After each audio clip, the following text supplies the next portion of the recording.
Cosa Vostra.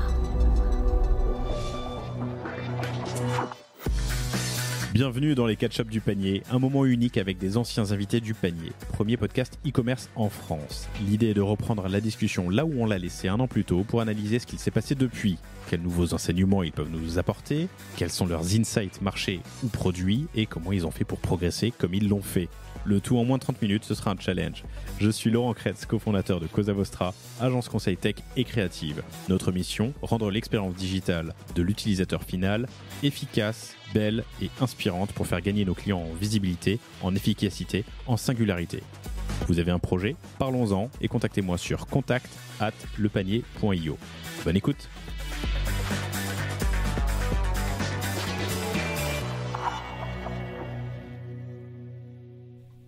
Dans ce nouvel épisode des Catch-up du panier, je reçois Pierre-Henri Deballon, qui est le cofondateur de WizEvent. WizEvent, qui est une plateforme de solutions technologiques pour les organisateurs d'événements, qui permet notamment la billetterie, mais aussi des solutions cashless.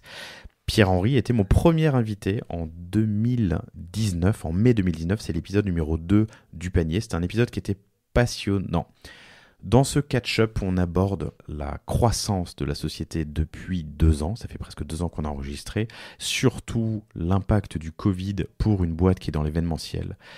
Mais ce que j'ai vraiment trouvé passionnant dans cet épisode, et j'espère que ça va vous plaire aussi, c'est justement des questions de valeur d'entrepreneur, de pilotage d'entreprise, de gestion d'entreprise, de rachat et d'acquisition de la concurrence. On a un peu dépassé la demi-heure promise des catch-up, mais je vous rassure, ou vous assure, ou je vous promets en tout cas, que cet épisode est passionnant. On va également parler de quels sont les outils des entrepreneurs pour reprendre le contrôle de leur boîte, autrement dit sortir ou racheter leurs investisseurs. Très belle écoute.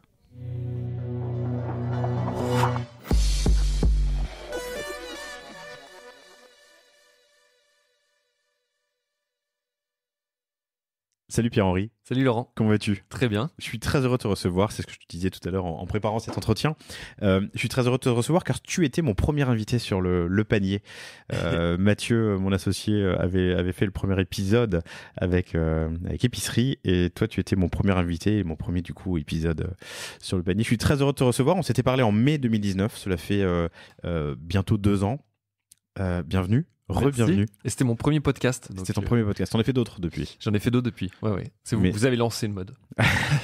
Je pense qu'il y a pas mal de choses chez Cosa Vostra qu'on fait bien et je suis sûr que les podcasts en font partie. Chers auditeurs, d'ailleurs, j'en profite, mais vous connaissez évidemment tous Génération Do It Yourself avec Mathieu, mais vous devriez essayer, si vous ne connaissez pas, If This Then Dev de mon directeur des opérations Bruno Soulez, Mediarama de mon associé François Desfossés qui parle de l'innovation dans les médias, et tous les podcasts qu'on accompagne évidemment, comme par exemple African Society de Marie-Pierre Annenbach, qui est vraiment un super podcast sur les afro-descendants qui sont sortis les doigts et qui ont fait des choses incroyables.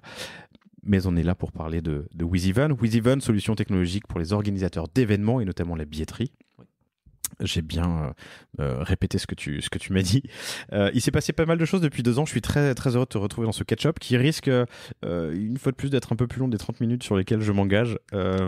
Mais là, 2 ans et plein d'événements, on y reviendra. Je vais te demander dans un premier temps de nous dresser un portrait en 2021 de WizEvent. On va parler du Covid, puisque objectivement, dans ton industrie, ça a dû être un coût incroyable.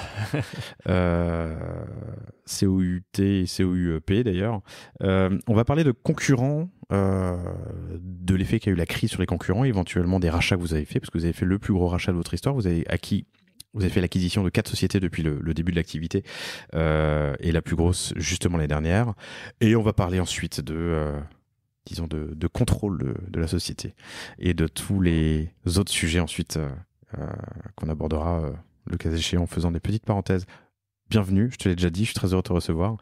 Comment vas-tu? Bah écoute, j'ai la forme, ça va, il fait beau, grand soleil, on ne le voit pas mais en tout cas c'est agréable. Et tu le disais, on a vécu une année un peu folle. Alors bon, je pense que c'est pas extraordinaire d'entendre parler du Covid dans un podcast, mais en l'occurrence pour notre activité, ça a été un tsunami parce que on a été impacté très tôt. On a été impacté bien avant début 2020 parce que une de nos activités, donc on fait effectivement de la billetterie pour les organisateurs d'événements, mais on fait aussi des solutions de cashless. Et le cashless, c'est la possibilité de payer dans un festival avec le bracelet du festival toutes ses consommations, par exemple. Et en fait, dans ce bracelet, vous avez une petite puce, et toutes ces puces, elles sont fabriquées au niveau mondial en Chine. Et donc, dès les premiers soubresauts en octobre-novembre, automne 2019, on commence à avoir des difficultés à s'approvisionner, qui étaient des petites difficultés, des délais qui se rallongent, des choses comme ça. Donc tout de suite, on a été un peu alertés, peut-être un peu plus que les autres.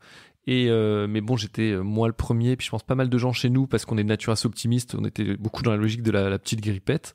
Et ensuite, ça s'est quand même rapproché de nous beaucoup plus vite qu'on le pensait, parce que la première mesure qui est prise en France par rapport à ça, c'est l'annulation du dernier jour du Salon de l'Agriculture, qui était, je crois que c'était fin février ou tout début mars. Et donc, ils annulent cette dernière journée. On faisait la billetterie du Salon de l'Agriculture. Et donc, se pose la question, c'est un dimanche, et il se pose la question dès le lundi de comment on gère les remboursements. Et puis tout de suite, on voit aussi dès cette annonce les courbes de réservation, donc de vente de billets qui chutent chez tous nos organisateurs parce qu'il y a un début d'inquiétude. Et on a eu un effet ciseau qui était ultra compliqué à gérer, avec des perspectives très sombres où d'un coup ton activité chute, et dans le même temps tu as un surcroît d'activité parce que tu dois gérer le remboursement de quasiment tous les billets que tu as vendus. Normalement, sur un événement, tu vas rembourser peut-être 1% des billets pour X raisons à la demande de l'organisateur, mais même 1%, c'est même beaucoup. Et là, on tombe dans un scénario où tu dois rembourser tout le monde. Vous êtes assuré? Comment ça se passe? Vous avez la trésor? Alors, c'est l'organisateur qui rembourse. Donc, nous, entre guillemets, on n'est pas exposé dessus. Et puis ça passe par toi? Et ça passe par nous. Donc, nous, en fait, si tu veux. Donc, tu dois avancer les fonds que l'organisateur te rend ensuite? C'est l'organisateur. T'as raison, c'est l'organisateur qui nous reverse les fonds. Ok. Si on ne lui a pas déjà reversé, si on lui a déjà reversé, il nous reverse les fonds. Et si on ne lui a pas reversé, on a l'argent chez nous et on procède au remboursement. Mais donc, tu as un flux qui est assez énorme à gérer, où tu dois être capable de recréditer juste sur le salon de l'agriculture. Je sais pas, c'est une journée de salon de l'agriculture, c'est des dizaines de milliers de personnes que tu dois rembourser sur leur carte bancaire et tout. Donc, le process est assez automatisé. On sait le gérer jusqu'à 1000, 2000 remboursements le jour. Mais là, tu tombes dans des journées où on fait des fois 100 000 remboursements dans la journée. Ah là là. Et du coup, tu peux avoir des erreurs, des erreurs d'aiguillage, j'imagine, de flux. Pas trop, parce que c'est assez automatisé. C'est-à-dire que la carte avec laquelle les gens payent, elle est stockée au niveau de notre PSP, qui est l'outil qui gère tout ce qui est paiement en ligne. Et donc, finalement, nous, on envoie une requête pour dire cette transaction, il faut la rembourser. Mais t'es pas à l'abri d'une erreur. J'entends ce que tu dis, mais si tu envoies un batch de 100 000 demandes de remboursement ou 15 000 demandes de remboursement et que tu as 0,0001%, tu peux avoir des loupés. T'en as quelques-uns. Mais je comprends. En revanche, je suis en train de me dire que ça vaut le coup quand d'avoir une gestion un peu bon père de famille, parce que le festival, tu le vends, le festival, une journée, tu la vends parfois quelques semaines, quelques mois à l'avance. Souvent, tout le temps. Oui, tout le temps. Donc il vaut mieux, dans ce cas-là, avoir un peu de réserve, en tout cas, ne pas dépenser, enfin utiliser cet argent pour ta croissance ou la marge exactement. prévue, mais nous, prévisionnelle. On s'est toujours fait cette règle. En fait, on est d'anciens organisateurs d'événements. Et donc, quand on crée WizEvent, on crée le produit qui correspond à notre besoin pour vendre des billets.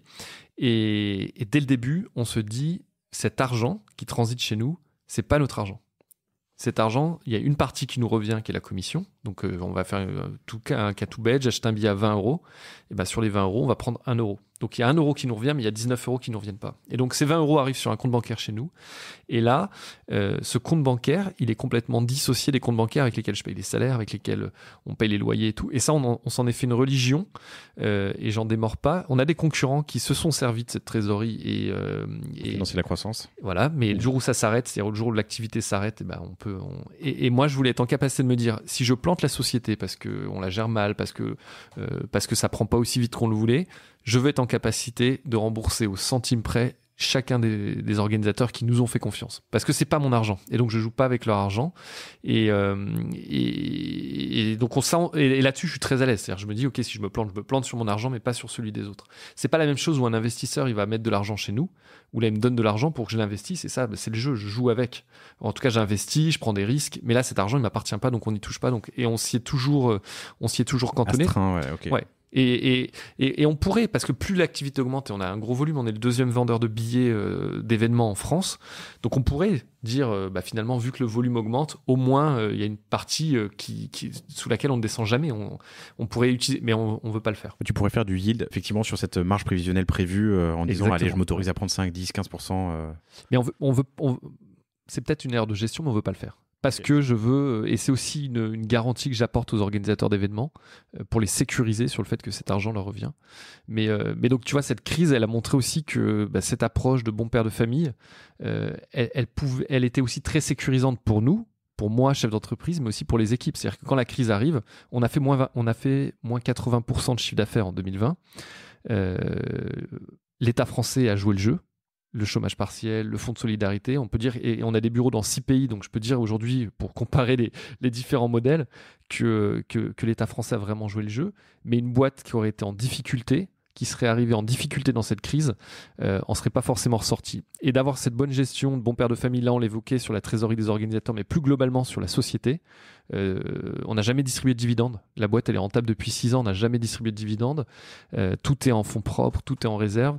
On réinvestit dans le produit, on réinvestit dans les équipes, on réinvestit dans ce qu'on propose en termes d'innovation, mais on n'a jamais été dans une approche de s'en servir pour distribuer des dividendes tout simplement. Et donc ça, quand tu commences la crise, tu es très à l'aise parce que tu te dis, moi j'ai jamais eu la crainte de me dire la boîte va disparaître. Je me suis dit, c'est une galère. On va avoir une année compliquée, opérationnellement. Ça va être très dur pour nos clients, ça va être dur pour les équipes, mais je me suis jamais dit, OK, est-ce qu'on va passer la crise ou pas? Tu vois, on n'a pas fait de PGE, alors qu'on est dans l'événementiel et que typiquement, on serait les... Tu aurais pu en avoir un. Tu l'as même pas fait par sécurité? Non, même pas. Non, okay. Parce qu'on avait T'es si confiant. On avait beaucoup de trésorerie parce que aussi il y avait une notion de confiance où tu le dis aussi, mais on était naïf. Au début, j'ai dit c'est une grippette. Après, j'ai dit ça va reprendre à l'été. Après, j'ai dit c'est pas l'été, mais ça va reprendre en septembre. Puis après, il y a eu la deuxième vague. J'ai dit Noël, ce sera terminé. Alors, rafraîchis-moi la mémoire. Le confinement, c'est en mars. La fin du confinement, c'est en mai, courant mai, c'est ça? Exact. Les festivals et concerts sont toujours pas autorisés l'été dernier? Non. Il y a eu quelques festivals qui se sont déroulés dans des formats assis. Avec des jauges maximum de 5000 personnes, mais tous les festivals qu'on connaissait, ceux qu'on imagine, debout, Rock en scène, enfin tu vois, des événements. Nous, on a fait la fête de l'humain, alors en septembre, octobre, je crois, on a fait la fête de l'humain digitale. C'est ça. C'est qui a assisté l'humanité pour la fête de l'humain, qui est un festival incroyable. Je crois que c'est le plus gros festival en France. C'est un des plus gros. C'est un des plus gros. Qui se tient normalement à cette époque. Oui, donc on serre la ceinture. Vous passez, je l'ai dit dans l'intro, mais vous êtes à 190 millions d'euros de volume d'affaires en 2019. Vous perdez 80%, mais vous faites quand même 20% en 2020. On fait quand même 20%. Alors comment c'est quoi? C'est janvier-février? Janvier-février. En plus, on fait des beaux mois avec de la croissance, donc ça joue. Et après, le truc complètement fou, c'est que dès que le confinement commence, moi je regarde et je dis, mais il y a encore des gens qui achètent des billets. Je me dis, c'est pas possible parce que moi je suis quelqu'un plutôt d'optimiste, mais là je me dis, il y a vraiment des gens qui sont très optimistes. Il y a eu deux phénomènes. Il y a des événements qui se déroulaient en ligne. Tu vois, typiquement des web, tout ce qui est vidéo en ligne, de cours de yoga, des événements qui se transformaient complètement, qui devenaient hybrides, digitaux et ainsi de suite. Donc il y a eu ça. Et puis il y avait aussi des événements qui étaient des petits événements et qui étaient sous les limitations parce qu'on a eu différentes limitations. Au début, c'était 5000 personnes, 1000 personnes et ainsi de suite. Donc, c'était les petits événements. Et en fait, sur WizEvent, on a 15 000 organisateurs d'événements. Et la plupart de ces organisateurs d'événements, ni toi ni moi ne les connaissons. C'est des petites structures associatives ou des particuliers qui créent des événements qui, en moyenne, réunissent 100 personnes. Donc ça, WizEvent a cette particularité de s'adresser à la longue traîne, donc des petits organisateurs, et dans le même temps, et c'est une des forces de notre outil, avec le même outil, de travailler avec les Vieilles Charrues, le Grand Prix de France de F1, le salon... C'est marrant parce que tu vérifies la loi de Pareto, en fait. Ah, on est de CA. On est pile dedans. Okay. On est pile dedans. Ouais. Et on le dit tout le temps. Et à l'inverse, on a 10% de nos clients qui représentent quasiment la majorité de notre chiffre d'affaires parce que de très gros événements. Et c'est assez passionnant parce que d'arriver à adresser des petits et des grands comptes, c'est assez rare. Et moi, je l'ai eu souvent aux équipes et je dis, mais en fait, on vend à la fois une Dacia, un modèle robuste, fiable, qui a des fonctions de base. Et dans le même temps, on fait aussi des Ferrari parce qu'on est sur les plus grands événements, qui ont des attentes très spécifiques, avec du sur-mesure, avec un accompagnement, avec des services premium. Et cet exercice dans une même société, il est challengeant intellectuellement et c'est assez rigolo à mener. Comment tu réagis? Qu'est-ce que tu fais en février? Alors, tu as commencé à sentir le vent tourner, disons, à l'automne 2019 avec les puces qui mettent plus de temps à arriver. Ouais, on a essayé juste d'activer un petit peu l'approvisionnement et tout, mais on n'a rien fait de particulier. Janvier-février, on n'a rien fait de particulier. Et on était en veille, tu vois, on suivait un peu ce qui se passait, mais on réagit quand il y a ce premier événement qui est annulé. Et là, on se dit bon, ça va être temporaire, on va devoir gérer le dernier jour de la. Voilà, ouais, c'était fin février, donc selon l'agriculture. Selon l'agriculture. Et donc là, dès le lundi, mercredi, les équipes techniques travaillent pour avoir un process ultra robuste où en fait, ce qu'on veut, c'est que ce soit automatisé. C'est-à-dire que le participant qui veut se faire rembourser saisit son numéro de code barre, on vérifie si le billet existe bien, on vérifie que le billet n'a pas été supprimé, on vérifie qu'il n'a pas été remboursé, et ensuite, on ordonne le remboursement si l'organisateur le souhaite. Donc on développe tout un système automatisé. Donc ça, c'est très technique. C'est pour répondre tout de suite à cette problématique de remboursement. Ça, tu le fais quand ? Tout de suite, dès le lundi. Donc on est le 28 février. Je pense que le 1er mars, donc 15 jours avant le début du confinement, on a des équipes techniques qui sont en train de développer un outil qui nous permet d'être ultra solide pour gérer cet afflux de remboursement. Et on a bien fait parce qu'il y a eu pas mal de nos concurrents qui sont plutôt des réseaux de distribution, donc ceux qu'on connaît habituellement, ce qu'on appelle les réseaux de vente classiques, France Billet, la Fnac, tout ça, ont eu pas mal de difficultés parce que eux, c'est des distributeurs. Donc leur force, c'est d'avoir de l'audience. Ils ont une audience en magasin, sur Internet qu'on n'a pas nous.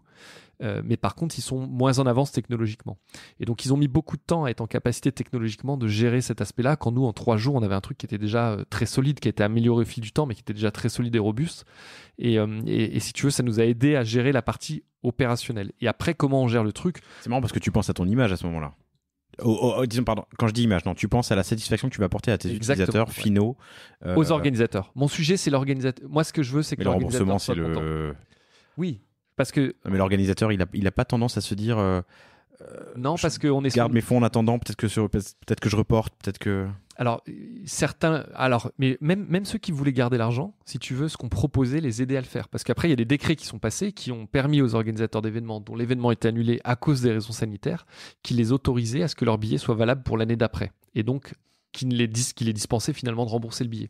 Et donc, nous, c'était important d'être capable, sur cet outil, de proposer ce que l'organisateur souhaite faire. Donc certains disaient, moi je propose un avoir, donc les gens pouvaient demander un avoir.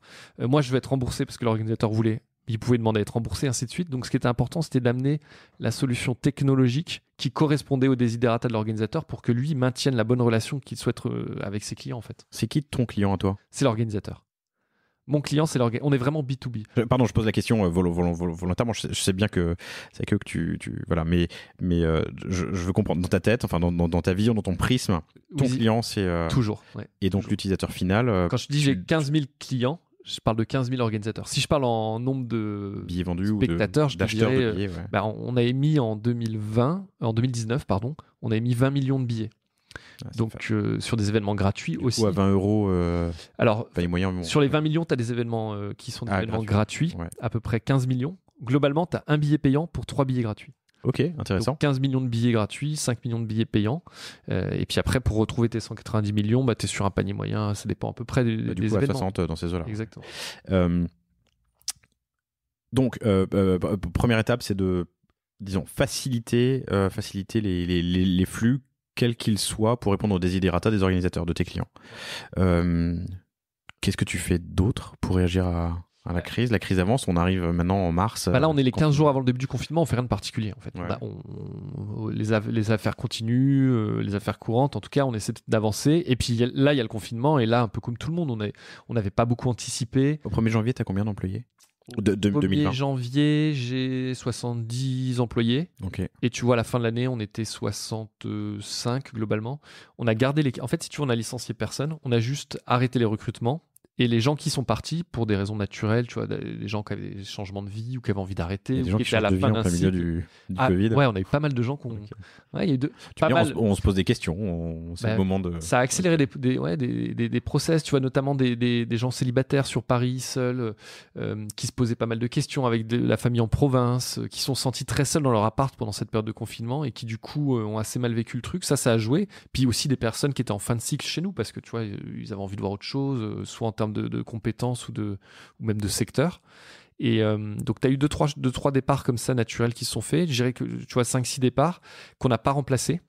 Et par contre, on a gardé toutes les équipes et il a jamais été question de se dire on se sépare des équipes. Notre sujet dès le début, c'était de dire il faut qu'on soit prêt pour la reprise. Et comme cette reprise, on l'anticipait à 3 mois, Du coup, on se dit, on va faire le dos rond. Sauf qu'en fait, c'est 3 mois, plus 3 mois, plus 3 mois, plus. Et puis à la fin, t'es à 18 mois et t'es toujours un peu dans la même situation. Et la chance qu'on a, je le redis, mais c'est que le chômage partiel a permis pour les équipes qui sont pas opérationnelles d'amortir le choc pour nous. Le fait qu'on avait de la trésorerie. Et puis ce petit volant d'activité, c'est 20% qui continue à tomber aussi, qui permettait de garder aussi même une activité intellectuelle. Et au milieu de tout ça, t'as la mairie de Paris qui nous demande de gérer la distribution des masques, en tout cas tout le système d'inscription pour la distribution des masques qui s'est faite dans les pharmacies. Ouais, je me souviens, les premiers masques gratuits en pharmacie. Exactement. C'était par vous, ça? Ouais, c'était notre système derrière qui avait été développé. Et surtout, on avait donc développé le système d'inscription pour retirer les masques, mais surtout, on avait équipé les 900 pharmacies avec nos terminaux de contrôle d'accès qui, au lieu de scanner des billets de spectacle, scannaient des bons de retrait pour des masques. Mais ça a permis, et ça c'était important parce que ça a permis aux équipes de se sentir un peu utiles. Parce que nous, notre cam, c'est quand même d'aller sur des événements. Et on aime ça, on aime l'événementiel, on aime ce côté un peu fou. On bosse quand même sur des très gros événements. T'as quand même l'impression de faire partie de l'organisation, d'être un des rouages du truc et t'en es assez fier. Et c'est cool le backstage d'un événement. Moi, moi j'aime beaucoup. Tu vois, il y a cette pression, il y a les à côté, et puis ça monte, et puis. C'est l'intelligence de situation, c'est savoir régler des situations, des problèmes très rapidement. Alors moi, j'en suis très très loin, mais pendant longtemps avec mon ancien associé Jonathan Benoudis, je te salue Jonathan si tu nous écoutes, mais j'organisais Start in Paris, qui était une rencontre mensuelle de 300-400 personnes à Paris, gratuite, mais et qui durait 2-3 heures, mais avec des intervenants, de la lumière, de l'éclairage, du sitting. J'adorais cette excitation qu'il y avait avant et pendant. C'est une drogue. Ouais. Ouais, c'est une drogue. Et puis là, tu l'as dit, tu gères plein de trucs et t'es sûr qu'il y a un truc qui va mal se passer. Toujours. Et c'est finalement presque parce que tu cherches à ce que tout soit carré, mais c'est de ce dont tu te rappelles. Comme quand tu pars en vacances et que t'as crevé sur une route et que c'était une galère de changer le pneu et que t'as eu tel ou tel. C'est ça dont tu te rappelles et finalement que tu vas raconter de tes vacances plus que la qualité du lit dans lequel t'as dormi ou bien sûr les paysages, tu vas en parler, mais ça joue. T'as abordé un sujet que j'aimerais bien creuser, mais tu avais les bons fondamentaux. Et c'est ce qu'on avait beaucoup abordé en mai 2019, c'est ce modèle de croissance pérenne, sereine, rentable, bon père de famille, au bon rythme. Vous n'avez pas levé non plus des masses. On a levé 1 million.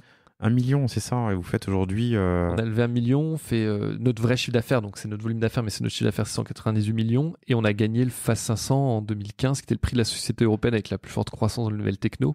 Donc en fait, j'aime bien ce modèle dont on ne parle pas assez. Enfin, c'est plus facile de parler d'une levée. C'est plus facile de parler d'une levée qui fait d'une start-up française une licorne. Je sais pas, un Miro à 215 millions qui vaut 1 milliard. Que de ces belles boîtes comme WizEvent justement. Parce que souvent on oppose, et à mon avis c'est une erreur, souvent on oppose l'ambition au montant levé. Moi on m'a déjà dit mais les mecs vous n'êtes pas assez ambitieux et tout. Mais en fait ils nous connaissent pas, on est d'anciens sportifs avec mon associé et on aime que la compète.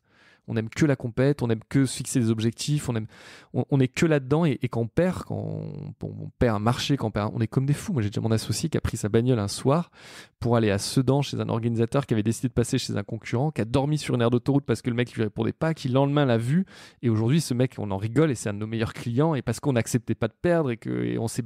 Donc on est vraiment là-dessus et on est même des mauvais perdants, c'est à tel point que tellement on a du mal à accepter la défaite.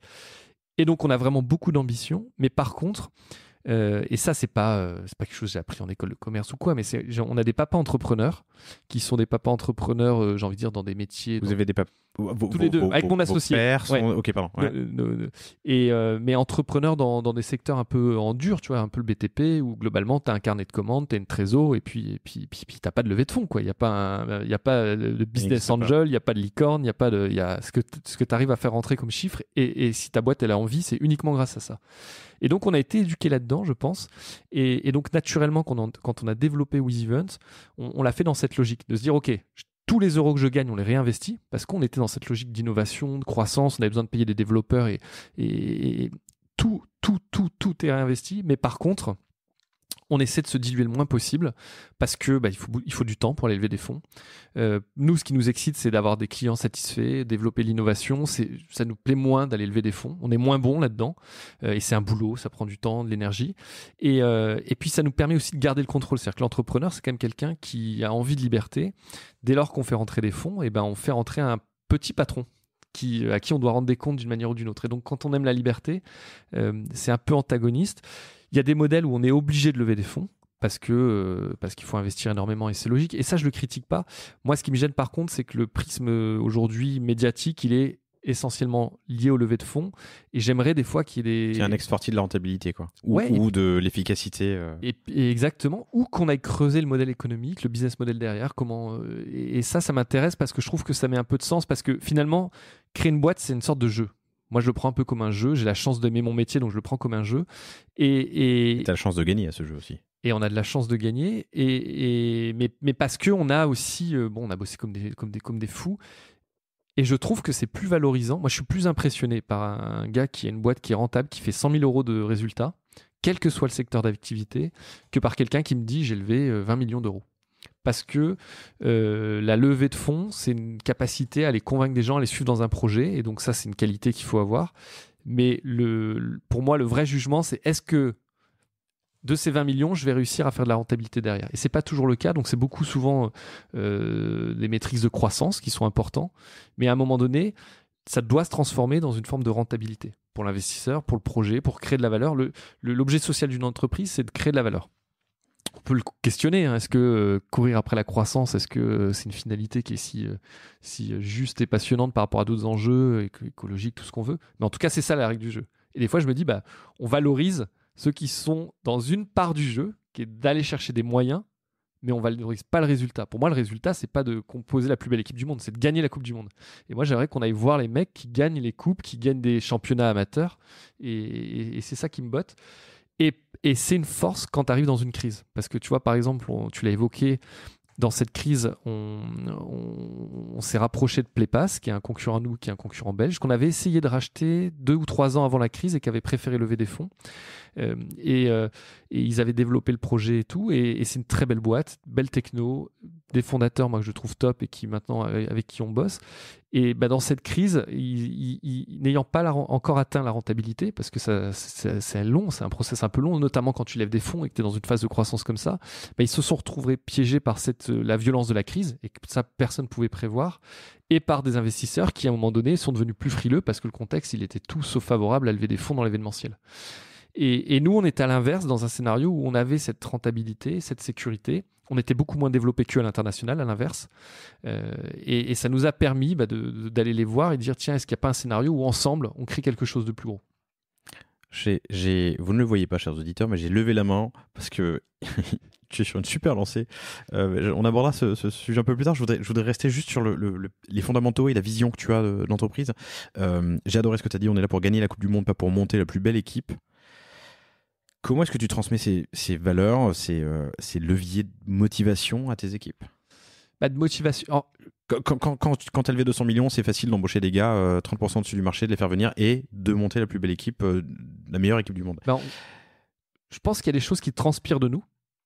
Et comment je le transmets, tu vois, je te le disais avant l'émission, de faire un podcast comme ça permet de rappeler des fondamentaux. Il y a des gens qui sont arrivés il n'y a pas longtemps dans l'équipe, donc on n'a peut-être pas tous cet historique. Donc il y a ça.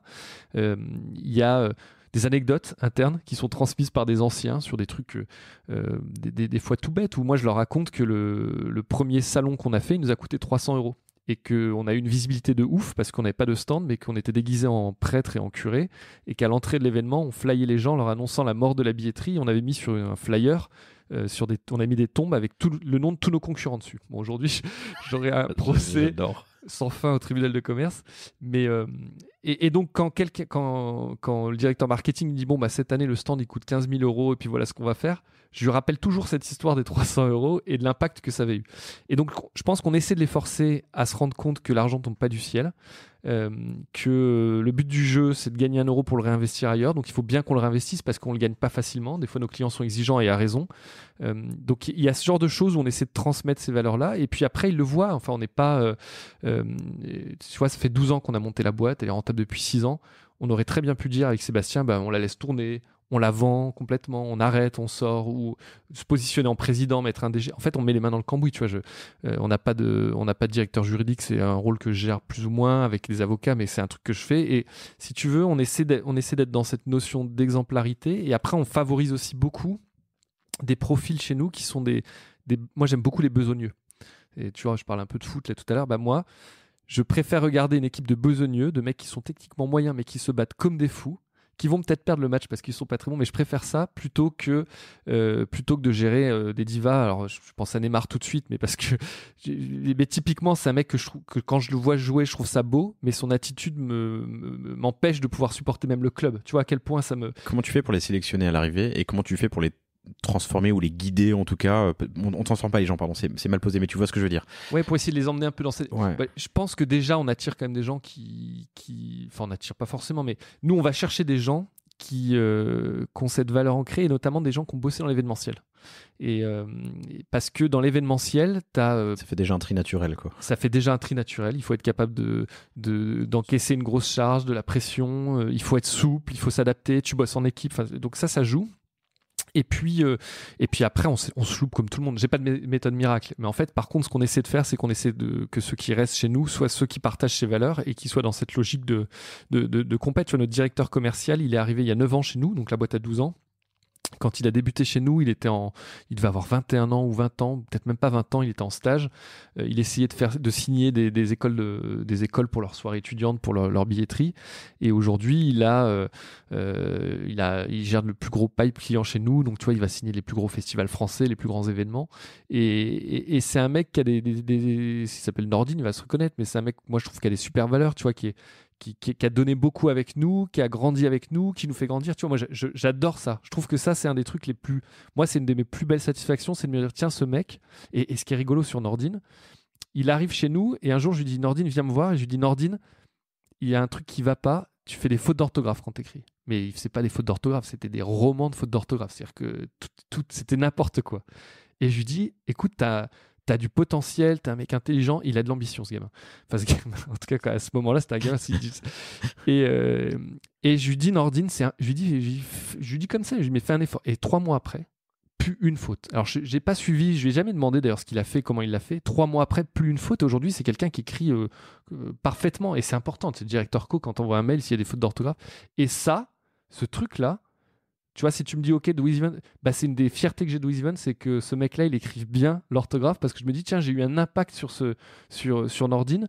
Et aujourd'hui, tu vois, il a un des plus gros serveurs de la boîte, ça marche très bien, c'est quelqu'un de brillant qui investit et tout. Et en plus, c'est une de mes fiertés, quoi. Tu vois. Il écrit bien. Et il écrit bien en plus.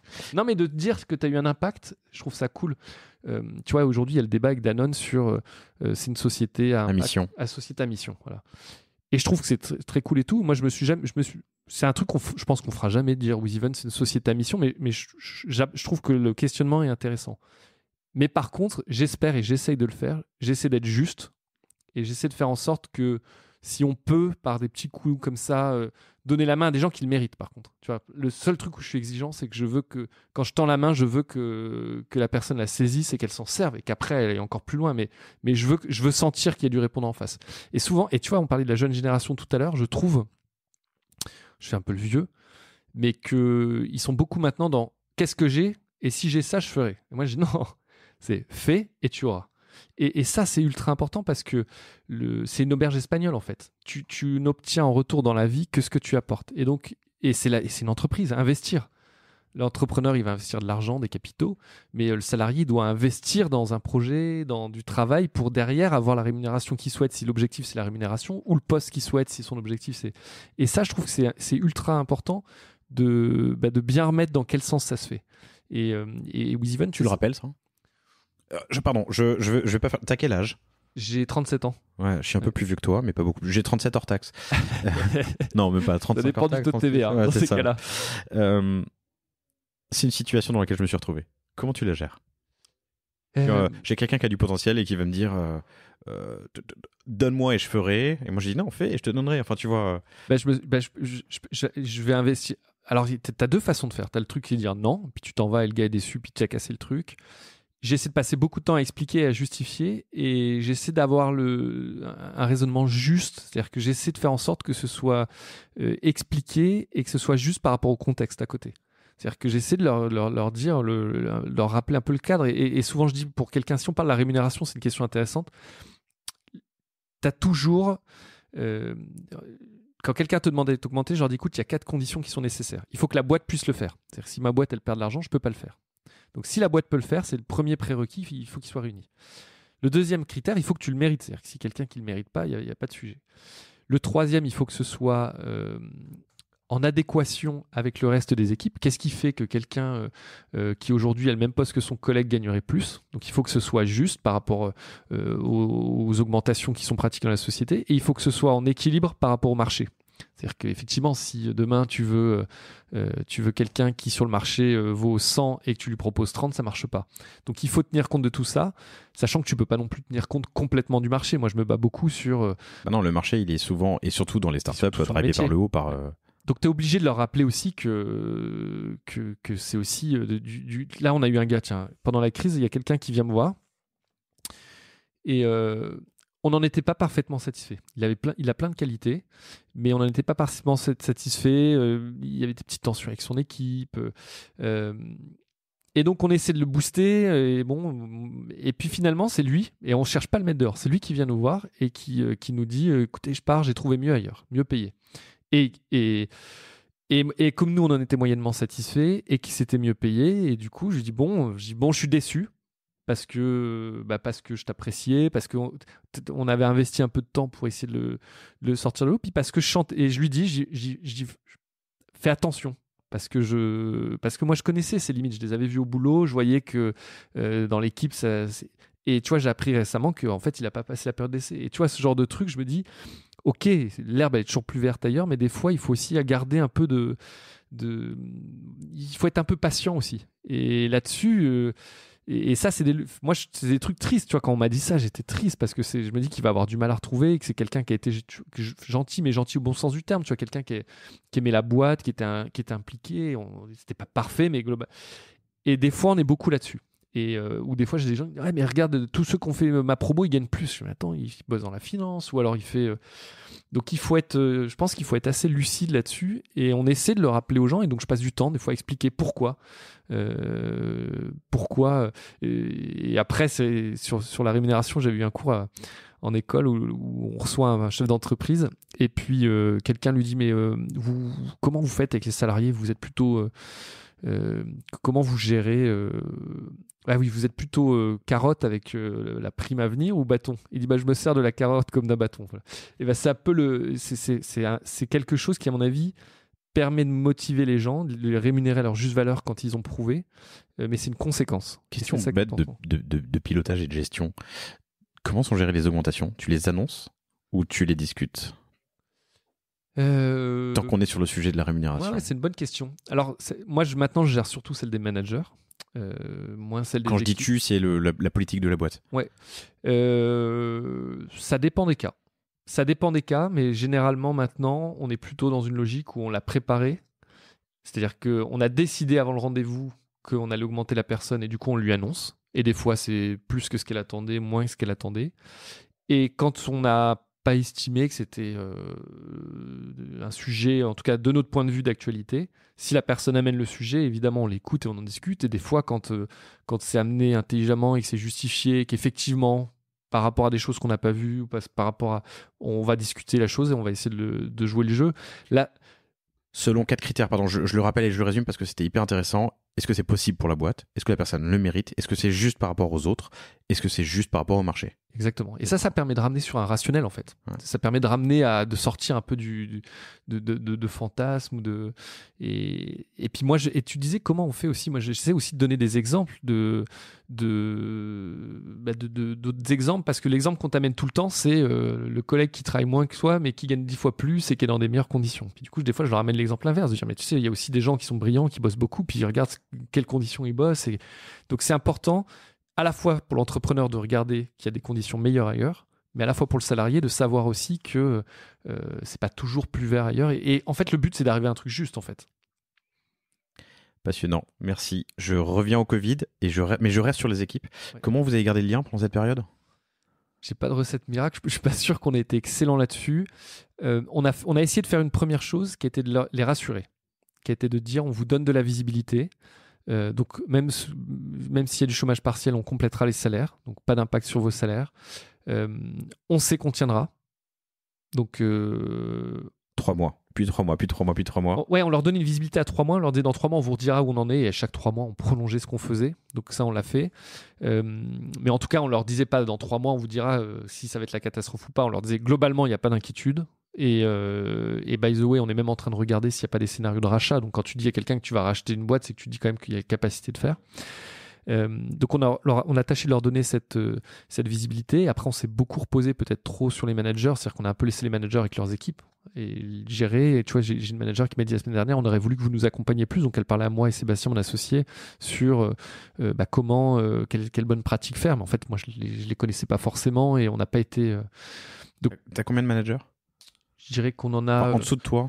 En dessous de vous deux, pardon. Ouais, en dessous de nous directement, on va dire 5 à peu près, 5-6. Et en dessous d'eux, les 60 restants? Et en dessous, non, il y a après des sous-niveaux. D'autres niveaux. Ouais, globalement, c'est à peu près ça. Donc ils auraient souhaité plus d'accompagnement. De notre part. Ouais. Je pense que, en fait, ce qui s'est passé, c'est que. Tu vois, tout à l'heure, je disais, on est plutôt des compétiteurs, on aime développer les projets et tout. Je ne suis pas certain d'être un excellent manager, tu vois. Et dans une situation comme ça, qui est encore plus particulière, bah, on a un peu tous affronté le truc un peu en tunnel chez nous. On a essayé de parler aux équipes à peu près tous les mois et demi. Donc, on prenait la parole devant tout le monde pour essayer un peu de garder du lien. Mais ce qu'on n'a pas assez fait. Tous les mois et demi? Ouais, une fois Okay. par mois. Ouais, une fois tous les mois et demi à peu près. Ouais. Tu trouves que c'est beaucoup ou pas assez? Moi, je trouve que c'est pas assez. Je pense que le surlendemain du confinement, on avait un daily de 10 minutes et des weekly, mais ça, on les a toutes les... On a depuis toujours un weekly. Toujours, ouais. Ouais. Après, les équipes faisaient des points réguliers, mais en tout cas, nous, avec Sébastien, je pense qu'on l'a pas assez fait, tu vois. Je pense que toutes les 6 semaines, après on s'y est tenu, toutes les 6 semaines de parler aux équipes, mais on se reposait beaucoup sur les managers. Et après, on a eu on a été étonnés parce que des profils qu'on trouvait peut-être les plus solides ont été peut-être parfois les plus désarçonnés par cette crise. Mais d'un point de vue perso, tu vas te retrouver seul chez toi. Donc là-dessus, ça a été assez compliqué. Donc on a tâché quand même de donner des perspectives. Et le coche qu'on a raté, c'est effectivement, je pense, d'accompagner plus les managers et peut-être de parler plus aux équipes. En tout cas, d'essayer de prendre plus la parole. Mais après, en même temps, on n'avait pas grand-chose à leur raconter. C'est ça qui est dur, tu vois. T'es toujours un peu dans le... Ensuite, il y a aussi juste créer un espace d'échange juste pour se voir et se dire salut. Tu vois, nous, c'est en fait, le daily qu'on avait, c'était 9h15, 10 minutes. Pop-in, au début, c'était obligatoire. Ensuite, c'était pop-in si tu peux, si tu veux. Le 9h15, il est passé à midi. Mais midi, ça collait pas parce qu'on est toujours en réunion où il y a des trucs à finir. Alors, nous, à la différence peut-être de vous, c'est que nous, l'activité a augmenté. On a fait 25% de croissance l'année dernière. Là, on est sur 30-35% de croissance. Donc, on a été très occupés. C'était peut-être l'effet inverse. Mais en tout cas, voilà, il y avait ce pop-in, juste créer cet espace de... En fait, prise de température, presque le ça va de la machine à café. C'est exactement ce que j'allais dire, c'est le ça va de la machine à café, quoi. Non, tu vois, là-dessus, on n'a pas été modèle. En tout cas, je ne peux pas dire, tiens, on a une formule extraordinaire. Je me permets d'avancer. Vas-y. Comment est-ce que tu vois pour rester sur le Covid et disons la fin, comment est-ce que tu vois la reprise? Tu me disais des trucs hyper intéressants en off tout à l'heure, que l'activité reprend doucement sur des modèles différents. Ouais, alors il y a pas mal de... l'événementiel déjà. Globalement, je pense que ça a été le premier impacté. Ce sera certainement le dernier à reprendre une activité normale, en tout cas à ne plus avoir de limitations. Je pense même que le voyage sera autorisé avant nous. C'est-à-dire qu'on sera autorisé à voyager bien avant et à aller en vacances bien avant que les événements sans jauge puissent avoir lieu. Donc ça, c'est le contexte assez global. Après, qu'est-ce qu'on voit aujourd'hui? On a pas mal d'expérimentations, notamment liées à tout ce qui est passe sanitaire. Globalement, qui est de se dire, un peu comme ça commence en Israël, de dire, tiens, les gens sont validés, sont vaccinés, du coup, s'ils sont vaccinés, ils peuvent se regrouper de nouveau. Donc, tu as eu des concerts qui sont déroulés comme ça en Israël. Là, on est le week-end prochain donc, à Barcelone sur un concert test où les gens se font tous tester avant d'aller au concert et ensuite portent un masque FFP2. Mais ils se font tester où et quand? Alors, tu as trois salles dans la ville qui sont ouvertes spécialement, qui sont d'habitude des salles de spectacle ou de concert, où dès 8h le samedi matin jusqu'à 17-18h, les gens viennent se faire tester. Et si le test est positif, en tout cas positif au sens où on a le droit c'est d'entrer, une bonne nouvelle, ils ont le droit d'entrer, ils peuvent du coup se rendre à l'événement où on va contrôler leur billet, contrôler leur test. Négatif. Ils portent un masque FFP2 et c'est un événement sans distanciation sociale, c'est le premier. C'est-à-dire que là, il n'y aura pas de distanciation ou debout. Donc on peut bouger, danser, voir des gens parler avec son masque. Avec son masque. En ayant été testé quelques minutes, quelques heures plus tôt. Exactement. Et donc ça, ce sera testé là. Donc si tu veux, il y a ce début une sorte de bout du tunnel qui commence à apparaître, mais qui sera certainement lié au début, je pense, à le billet pour entrer dans l'événement qui sera lié à soit un statut vaccinal, soit à un test qui est négatif. Ok. Tu me parles aussi d'un autre événement rigolo sur lequel vous avez pu tester quelque chose. C'était une finale de basket. C'était un match de basket. Toujours à Barcelone. Ok. Et en fait, avec le même organisateur qui est le Primavera Sound, qui est un des plus gros festivals à Barcelone et qui gère le food and beverage d'un des clubs de basket de Barcelone. Et pour un match de Coupe d'Europe, en fait, ce qui s'est passé, c'est que du coup, il y avait pour le coup de la distanciation sociale dans la salle. Donc, il y avait des sièges qui étaient laissés libres et les buvettes étant fermées. La seule façon de gérer le food and beverage, c'était de faire du click and delivery. Et donc, on a développé avec nos solutions de cashless, donc qui sont les solutions de paiement sur les événements, la possibilité sur l'application et le site web du club de pouvoir commander son produit, de se le faire livrer à la place. Et donc ça, on l'a développé pour eux et on va le mettre en place au Mexique aussi pour un des plus gros producteurs mexicains là prochainement. Donc si tu veux, c'est des palliatifs. C'est-à-dire que c'est pas des solutions miracles, mais ça permet pour nous de développer des fonctions qui étaient demandées sans être réellement utilisées. Donc là, elles ont une réalité concrète, ouais. Exactement. Et puis ça nous permet, en fait, nous, on a un enjeu, c'est que tout à l'heure, tu disais qui est ton client? C'est l'organisateur. Moi, il faut que les clients ils voient que je suis innovant, en capacité de les accompagner. Donc là, c'est pas un enjeu business fort, mais c'est plutôt un enjeu marketing de montrer que nos technos sont capables de les aider à la reprise des événements. Et tu vois ce qu'on a fait aussi. Alors, tout à l'heure, tu disais, je reviens sur les équipes où on parlait peu avec elles. Par contre, on a fait quelque chose qui était, et tu vois, ça va te parler. Et c'est aussi grâce à toi que je l'ai fait parce que ça m'a inspiré. On a créé un podcast pour les organisateurs d'événements pendant l'été, où tous les jours, je recevais en direct. Alors, on faisait du direct en plus avec de la vidéo et tout. Et où tous les jours, je recevais un ou deux organisateurs d'événements et qui venaient nous raconter comment ils géraient l'annulation de leur Grand Prix, comment ils géraient l'annulation de leur salon. Et ça permettait aussi aux équipes, si tu veux, de voir nos clients, de nous entendre aussi et de voir qu'on était là, qu'il y avait de l'activité. Il n'y avait pas un silence complet. Et pour nous, ça a permis de se positionner comme un partenaire des organisateurs en disant « Ok, on vous fournit des technos, mais aujourd'hui, ça ne va pas et on vous donne la parole. » Et c'est marrant parce que les témoignages qu'on a eus, c'était que plein d'organisateurs nous contactaient et disaient « Les gars, ça fait un bien fou de savoir qu'on n'est pas les seuls dans la merde. » Oui, en plus, tu as une belle base de 15 000 personnes pour lancer ton... Ouais, puis on a eu des beaux événements. All Access ? C'était All Access. All Access, je le savais pas, je le trouve super. All Access, et combien d'épisodes ? J'en vois beaucoup. Écoute, on en a fait, on en faisait tous les jours, donc 5 par semaine pendant presque 1 mois et demi ou 2 mois. Donc ça, c'était pendant l'été en vidéo. Et puis après, on est passé sur un format qui était un format beaucoup plus rapide, 10-15 minutes, qui était un portrait d'un organisateur d'événement. Pourquoi il fait de l'événementiel, comment il est tombé là-dedans, c'est quoi son meilleur souvenir et tout. Et ça a permis de renforcer notre positionnement de marque par rapport à ces organisateurs. Moi, ça m'a permis de prendre la parole avec des organisateurs que je connaissais pas ou de renforcer des liens avec des clients à nous. Et puis pour les équipes, ça permettait d'entendre des clients, de voir un peu ce qui se passe et donc de nous positionner un peu au centre et puis un peu comme leur psy, quoi. Tu vois, du coup, ils nous appelaient, ils disaient alors qu'est-ce que disent les organisateurs ? Donc c'était et perso, c'était ultra important parce que quand tu es entrepreneur et que pour nous, l'événementiel, donc de mai à septembre, on est dans un espèce de rush complètement fou tous les étés. Et là, on était chez nous, donc tu vois, grand calme. Et moi, ça m'a permis de garder un peu les pieds sur terre et de me permettre de souffler, tu vois, de sortir tous les jours de la maison et d'aller au bureau, de parler. En tout cas, c'était assez rigolo. Vous l'avez mis où ? Je le trouve pas sur Google Podcast. Il est que sur votre site ou il est sur Ocha ? Il est sur Ocha, ouais. D'accord, super. Ça a donné quoi ? Écoute, ça a donné, en nombre de visites, alors tu vas rigoler parce que non, mais c'est une niche. Ouais, c'est une niche. Écoute, en moyenne, c'est la qualité. En moyenne, je dirais qu'on était à 1000 écoutes par épisode et certains, on est monté à 3-4 000. Mais après, c'était très ciblé organisateurs d'événements. Non, mais 1000 sur les 15 000 organisateurs d'événements qui sont en France, ou 20 000 ou 30 000, j'en sais rien, c'est bien. Ouais, ça a été bien repris. On a fait un truc assez rigolo aussi. On a fait une enquête avec l'IFOP, qui a été reprise sur France Info par le Figaro, qui était sur Baromètre Covid 2019. Et voilà, sur le souhait des Français de retourner dans les événements. Et donc, ça nous a permis de se positionner aussi par rapport à des médias nationaux et puis de renforcer un peu l'image. Alors, chers auditeurs, Cosa Vostra peut vous accompagner pour créer vos podcasts. On le fait déjà avec Microsoft, Google, Tag Heuer, Richemont, le groupe de luxe. On le fait pour pas mal de marques. Donc, si vous souhaitez le faire, appelez-nous, appelez Laura@causavostra.com. Toi, tu ne l'as pas fait, c'est pas bien, mais raconte-nous mais tu sais, aux auditeurs comment vous êtes pris. Mais en fait, pourquoi on l'a pas fait, c'est parce que en fait, au début, on a lancé un podcast, mais qui était sur un format assez long, pendant 2 heures avec un organisateur d'événements. On a eu le patron du Tour de France, moi j'ai trouvé ça passionnant, mais on l'a fait parce qu'on avait un pote quelqu'un en marketing, Geoffrey chez nous, qui était assez calé sur tout ce qui est podcast. Il en faisait de son côté, et il avait tout le matos. Et un jour, il nous dit tiens, ça pourrait être une bonne piste. Et puis j'ai dit pourquoi pas. Donc on l'a lancé comme ça, on en a fait 2-3, donc c'était pas encore industrialisé.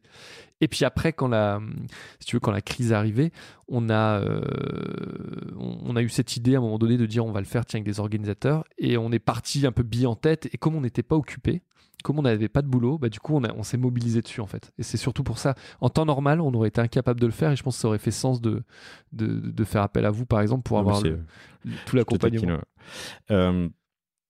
Super. Écoute, je clôt cette... Bon, c'est maintenant it's a fact. Ce catch-up ne fera pas 30 minutes, on est déjà à 40, mais il est passionnant, donc je continue. T'as commencé, tu t'es lancé sur un truc tout à l'heure et je t'ai stoppé en plein vol. Vous avez fait plein de choses pendant cette année, comme lancer un podcast, tu viens d'en parler, mais surtout vous avez racheté un concurrent belge, oui. PlayPass, en décembre 2020. Enfin, la concrétisation s'est faite en décembre 2020. Tu m'as dit que vous avez déjà commencé avant la crise, il y a quelques années, à vous parler. Oui. Raconte-moi, racheter quelqu'un en pleine crise, en plus il faut un peu de fonds, j'imagine. Vous l'avez fait que sur fonds propres ? On l'a fait que sur fonds propres. Donc vous parliez depuis un certain temps. En fait, alors l'histoire avec PlayPass, David, qui est un des fondateurs de PlayPass, vient nous voir il y a 6 ou 7 ans. On faisait que de la billetterie. Et il nous dit, voilà, j'ai monté PlayPass et on fait des solutions de cashless pour des organisateurs d'événements, et ça ferait sens qu'on fasse un partenariat. Et à ce moment-là, quand il vient nous voir, on a un ancien stagiaire de chez nous qui avait développé une solution de cashless pour son école, donc pour payer les photocopies au bar de l'école, tout ce qu'on peut payer quand on est étudiant. Et donc c'était un ancien stagiaire, et ils avaient créé une société avec ses associés. Et donc qui s'appelle Lydia et qui vaut maintenant. Non, qui s'appelle Nemopay, où les mecs avaient développé un truc technique qui était incroyable, et donc qui est une société finalement qu'on a rachetée. Et donc quand David vient me voir en me disant ça, je lui dis écoute David, je lui dis on peut faire un partenariat, mais le sens de l'histoire c'est qu'une société comme WizEvent fasse un jour du cashless. Et donc si on fait ce partenariat, j'ai peur qu'à court terme, toi, tu veuilles faire de la billetterie, ou que nous, on veuille faire du cashless, et que du coup, ce soit compliqué. Donc j'avais eu un discours, j'ai envie de dire, d'honnêteté face à lui. Et ça a permis que quelques années après, quand on décide d'aller à l'international et qu'on se dit que les stratégies de croissance externe pourraient faire sens, quand on le contacte il y a 3 ans, du coup, il y a une relation on est concurrent, parce qu'on a racheté cette boîte de cashless, la première de notre ancien stagiaire. Voilà, on est concurrent, mais on se respecte. Je lui avais annoncé la couleur, je lui avais dit écoute, il y a des chances qu'on y aille, alors que j'aurais très bien pu dire ok, on fait un partenariat et puis faire le truc dans son dos. Donc ça avait permis d'avoir une relation assez saine. Et puis là, je lui parle, je lui dis est-ce qu'il y aurait un scénario potentiellement, et donc la discussion avance. Nous, on n'est pas très réactifs à ce moment-là, et puis finalement, il préfère partir sur une levée de fonds, parce qu'il avait cet arbitrage entre est-ce que je lève des fonds de nouveau, ou est-ce que je me rapproche d'une société comme la nôtre. Donc le deal se fait pas. Et puis on continue à être concurrent viril, parce que tu vois, il nous embêtait bien, et je pense qu'on l'embêtait bien. Mais réglo, enfin tu vois, comme au rugby, quoi. On se mettait des bons ramponneaux dans les négociations, et puis à la fin, quand on buvait un pot sur un événement professionnel, on s'applaudissait comme à la sortie du match de rugby. Et puis là, pendant cette crise, on a des concurrents qui nous contactent en disant tiens, on est en difficulté, est-ce qu'il n'y a pas un scénario à faire ? Et je me dis mais je vais quand même rappeler David, parce pour prendre un peu des nouvelles, et potentiellement s'il y a quelque chose à faire, c'est peut-être le bon moment. Et lui, il était à un moment où avec PlayPass, c'était compliqué, parce que la crise prise de plein fouet, ils arrivaient à un moment donné où ils étaient short cash, donc ils étaient obligés de relever des fonds. Et là, lever des fonds quand vous êtes dans cette période-là, c'est horrible. Enfin, c'est le pire moment, quoi. Alors, t'es dans l'événementiel, en plein Covid, t'as plus de sous. C'est compliqué, voilà. Et donc ils étaient dans cette situation. Ou alors tu perds ta boîte, quoi. Ou alors tu perds ta boîte, et puis du coup avec des tensions aussi en interne. Donc moi je lui dis écoute, il y a peut-être un scénario où on pourrait être fort ensemble. Vous êtes plus fort que nous à l'international. Nous on est très fort en France. On a un modèle, tu l'as dit tout à l'heure, qui est sain, qui est rentable. On a la capacité de faire des choses, et surtout on s'apprécie, on se respecte. Et si on fait quelque chose, c'est avec vous. C'est-à-dire que moi, racheter leur boîte, rien. Par contre, créé et avancé sur le projet avec David, son associé Dale, et puis leurs équipes, il y avait un scénario. Et donc, nous, on a communiqué sur une fusion parce que on considère que c'est une fusion, c'est-à-dire que leurs équipes vont travailler sur notre techno, David et Dale vont avoir des rôles centraux pour la suite, ils vont être incentivés aussi sur le capital de WizEvent. Donc, si tu vois, on a été dans cette approche de pas les racheter, mais de dire ensemble on sera plus fort. C'est vraiment ça la finalité. J'aime beaucoup cette approche et je la comprends. Est-ce que t'en fais donc c'est la 4e boîte avec laquelle vous vous rapprochez, vous fusionnez. Tu gardes toujours les fondateurs ? Toujours, ouais, toujours. On n'a jamais racheté de boîte où il y avait un horizon défini pour les fondateurs. Ce que j'appelle un horizon défini, c'est un earn-out. J'ai un complément de prix ou un earn-out et dans 1 an, je suis parti. Et donc, la réalité, c'est qu'ils sont plus tous là aujourd'hui, mais ça s'est fait au départ dans une vision de moyen terme, moyen-long terme. Après, la réalité des choses fait que potentiellement, tu peux avoir des envies différentes perso. Il peut y avoir des divergences. Je suis pas sûr que ce soit très cool de toujours travailler avec moi. Enfin, tu vois, donc il peut y avoir des moments où la situation évolue, mais le paradigme de base, c'est vous faites un business qui nous intéresse et on veut s'appuyer sur vous, personne physique, pour porter avec nous le projet un peu plus loin, avec l'enjeu que aujourd'hui, tous les fondateurs de ces boîtes-là, on est avec tous en bons termes. C'est-à-dire qu'il n'y a jamais eu de clash.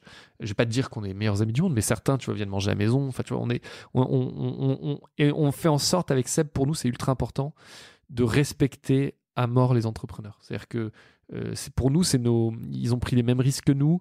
Peut-être qu'ils ont eu un timing différent, peut-être qu'il y a eu un petit peu moins de succès parce que plus compliqué, mais en tout cas, on respecte à fond le fait que pour eux, c'est pas anodin de vendre les parts de sa société. On parle souvent de dire une boîte, c'est mon bébé. Quand tu le vends, il y a une forme de renoncement et ça, on fait en sorte que ce soit le moins douloureux psychologiquement. Et moi, je veux pas être dans une approche de vassal, tu vois, où le mec vient plier le genou et t'es avec ton épée et tu la doubles ou pas. Je veux vraiment lui dire, écoute, on est des pairs, on est passé par le même chemin et on va essayer de faire en sorte de faire le truc ensemble. Du coup, t'es un mix de cash et d'action ?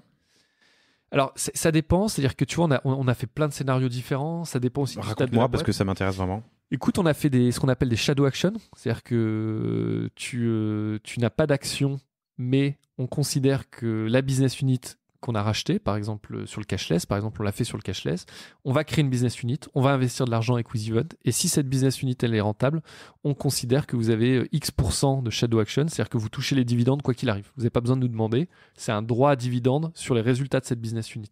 Et donc, ils ne sont pas propriétaires de titres, ils n'ont pas les actions, c'est pour ça qu'on dit shadow action, ils n'ont pas les titres en propriété. Mais par contre, à la fin de l'année, on dit OK, on fait un calcul de cette business unit, on dit OK, elle dégage 500, j'ai n'importe quoi, et on considère que tu as 10% de shadow action, tac, tu touches 50 000 euros, comme si c'était des dividendes qui étaient distribués automatiquement. Mais si un jour WizEvent se fait racheter, ils n'ont pas d'action. Ils n'ont pas d'action. Ouais, parce qu'on les a rachetés avant. Donc on a déjà fait des scénarios comme ça. Des scénarios comment ? Shadow action. Shadow action. Okay. On a fait des scénarios où il y avait des stock options sur WizEvent. On a fait des scénarios où on rachetait complètement. On a fait des scénarios où il y avait des earn-out. Enfin, on est là-dessus assez créatif. Le but du jeu, c'est que... Et de toute façon, c'est un exercice, moi, je trouve, qui est très psychologique. Le but, c'est que ça colle avec la psychologie du vendeur. Il faut qu'il soit à l'aise avec le scénario. Et il faut que nous, on trouve ça juste et qu'on soit aussi à l'aise avec. C'est-à-dire que le plus important pour moi, c'est que le mec, il dise « OK, le truc me va ». Et tu as certains qui vont être à l'aise s'ils vendent tout de suite. Tu en as d'autres qui vont vouloir des actions sur la future boîte. Tu en as d'autres qui ne veulent pas. Enfin, il faut trouver le levier. Il faut trouver les leviers de motivation de la personne que tu fais monter à bord. Et beaucoup les écouter. C'est-à-dire que moi, je débarque jamais en disant « Voilà ce qu'on va faire. Qu'est-ce que vous avez envie de faire ? Comment on fait le truc ? Et après, en fonction de ce qu'ils nous disent, on écoute et on essaie de... mais ça doit venir d'eux. Et pour nous, c'est le point presque... C'est plus important que l'audit. Des gens, ils vont dire l'audit, c'est essentiel, la garantie d'actifs passifs et tout. Moi, le plus important, c'est que j'ai envie de bosser avec les gens qui ont monté le projet et que eux se sentent en confiance et à l'aise avec nous et qu'ils aient envie de faire l'aventure avec nous. Si tu veux, il y a une forme de renoncement qui est logique, mais je veux pas que ce soit en mode ouais, ok, j'ai vendu, c'est des connards et dès que je peux, je me casse. Je veux qu'ils aient envie d'essayer d'avancer. Peut-être qu'ils diront ça après, peut-être qu'ils arrêteront, peut-être que. Mais je veux au moins qu'au début, on soit ensemble dans un projet. Je veux qu'ils adhèrent au projet. Je veux pas que ça soit juste un renoncement. Je trouve ça hyper intéressant. Je cherche là sur Google, mais Shadow Action, c'est un truc que vous avez inventé ou c'est quelque chose de connu ? On l'a peut-être adapté, mais j'ai déjà entendu ça. J'ai déjà entendu où en gros, t'as pas la propriété du titre, mais t'en as les droits, comme si t'avais les droits aux distributions de dividendes. Et si on l'a inventé, écoute, j'en suis très fier. Non, mais je trouve ça hyper intéressant. Mais là, tu t'adresses du coup à quelqu'un qui est peut-être pas là pour le long terme, pas forcément pour le long terme. Parce que tu vois, ils étaient 3. Il y en a un aujourd'hui qui est notre directeur technique, notre CTO. Tu vois, ça fait 6 ans. Et demain, on travaille sur des scénarios certainement de stock option ou autre, et il est complètement éligible en fait, tu vois. Il est éligible à du stock option, mais au moment où, enfin, ce système de shadow action que je trouve hyper intéressant va récompenser en fait quelqu'un qui se démène après le rachat pour que sa business unit. Mais tu vois, ce que tu dis est intéressant. Je disais, on l'adapte à chaque situation. Quand on rachète Nemopay fait 0 € de chiffre d'affaires, et ils ont une techno qui est une techno cashless qui est extraordinaire, mais qui est adaptée aux étudiants et qui marche pas dans le monde de l'événementiel. Donc nous, on leur dit, les mecs, vous êtes intelligents. Vous avez une techno qui est excellente, par contre, elle n'est pas adaptée, vous n'arrivez pas à la vendre. Et eux, et le constat, il est partagé. Hein. C'est pas moi qui leur et nous, on dit, on peut investir. Donc, on peut investir beaucoup d'argent. Enfin, beaucoup. En tout cas, on met sur le projet, la première année, on met 1 million d'euros sur la table. Tu vois, en investissant, beaucoup d'argent, en achetant du matos, enfin, tu vois. Donc, on leur dit, on peut mettre beaucoup d'argent sur la table. On peut vous apporter des salaires parce qu'ils se payaient pas à l'époque. Et par contre, on rachète l'intégralité de votre société, Nemopay n'existe plus. Mais comme on sait qu'un jour ça va marcher, on va vous demander de vous démener, et en échange de quoi vous avez des shadow action qui vous donnent droit à des revenus sur la rentabilité de la structure. Cashless. 2 ans après, la structure est rentable et ils ont eu des très belles primes en fait. C'était des stagiaires avant. Et c'était un stagiaire. Enfin, un stagiaire. Arthur. Ouais. C'est une belle histoire. Ouais, c'est ça qui est rigolo, c'est fait d'aventure en fait. Et je me rappelle ce stagiaire, Arthur, qui est un mec qui est brillant. Enfin, je dis en rigolant, je dis souvent de lui, mais que tu as tous les deux, si on branche nos 2 cerveaux là en réseau, on n'ira pas aussi vite que lui. Donc c'est un mec qui est brillant, mais quand il vient nous voir pour un stage, ça s'est joué à un cheveu. Parce qu'il voulait, à l'époque, ses collègues dans des grosses boîtes, ils touchaient 1 200 € en stage. Et moi, un stagiaire payé 1 000 €, qui avait fait des stages. Moi, j'ai fait des stages gratuits quand j'étais jeune. C'est impossible. Donc, tu vois, donc j'ai négocié avec lui et je pense que c'était à 2 doigts de casser. Et finalement, il avait accepté. Et il avait développé notre premier système de contrôle d'accès. Donc, en fait, est-ce que tu crois qu'il aurait développé le cashless ? Est-ce qu'il aurait développé Nemopay si à la fin de son stage, tu l'avais embauché ? Ou est-ce que le fait d'avoir faim et d'être à l'extérieur et être entrepreneur, tu vois ce que je veux dire ? Non, ouais. Si on l'avait gardé chez WizEvent et que je lui avais dit développe le cashless, il l'aurait pas fait aussi bien qu'il l'a fait en étant parti à l'extérieur. Je te rejoins. Je crois beaucoup plus à l'entrepreneuriat qu'à l'intrapreneuriat. Je le note. Je sais pas si j'ai raison, mais non, mais ça me fait réfléchir du coup à cette opportunité. C'est intéressant, c'est une histoire à la Google. C'est un employé tu vois, un employé de Google qui crée Gmail, qui se fait racheter 500 millions 2 ans plus tard ou 3 ans plus tard. C'est pas le même montant. Gmail, je crois que c'est un projet 80%, enfin 20% en Google, mais il y a d'autres histoires comme ça, je sais, chez Google, où des anciens employés sont sortis, ont créé des boîtes, se sont fait racheter. Je trouvais ça hyper intéressant avec ce stagiaire. Arthur ? Ouais. Salut Arthur. Ça envoie aussi un message. Alors, quel message est-ce que ça envoie aux autres employés ? Alors ça, c'est intéressant ce que tu dis, parce que ça envoie un message qui est à double tranchant. C'est-à-dire que les employés se disent, OK, ils investissent sur des secteurs qui sont complémentaires. Ça va renforcer la billetterie. La réalité, c'est que le cashless a renforcé notre position sur la billetterie. Mais en même temps, on a eu des retours à l'époque où des gars nous ont dit, mais vous passez votre temps sur le cashless et on se sent un peu le parent pauvre avec la billetterie. Parce qu'avec Seb, c'était aussi un moment donné où ça faisait 6 ou 7 ans qu'on avait lancé WizEvent et c'était une forme d'aération de l'esprit d'être sur un autre projet. Donc ça peut envoyer ce message, et surtout, tu sais ce qui se passe dans un projet techno, et tu le sais aussi bien que moi, c'est que le projet techno le plus vieux, finalement, tu fais beaucoup plus de maintenance que de développement, nouvelles fonctions. Et ce qui est le plus excitant pour tout le monde, c'est les nouvelles fonctions. Et là, on n'était que sur du nouveau sur le cashless, quand la billetterie était beaucoup plus sur de la maintenance, un peu plus poussive. Donc ça peut créer des tensions. Par contre, ça montre aussi que je pense qu'il faut aussi accepter parfois, et j'essaie de le dire aux équipes, qu'il faut accepter qu'on ne peut pas tout faire tout en interne, qu'il y a des gens qui iront plus vite que nous à l'extérieur, parce qu'il y a des situations, tu vois, cette situation de dire je crée une boîte, quand tu crées une boîte, tu as un mort de faim, donc tu vas plus vite qu'un salarié, mais quoi qu'il arrive, pas parce que tu es meilleur, juste parce que tu fais que ça, que c'est ta raison de vivre temporelle pendant un moment où tu fais que tu es vraiment habité par le projet.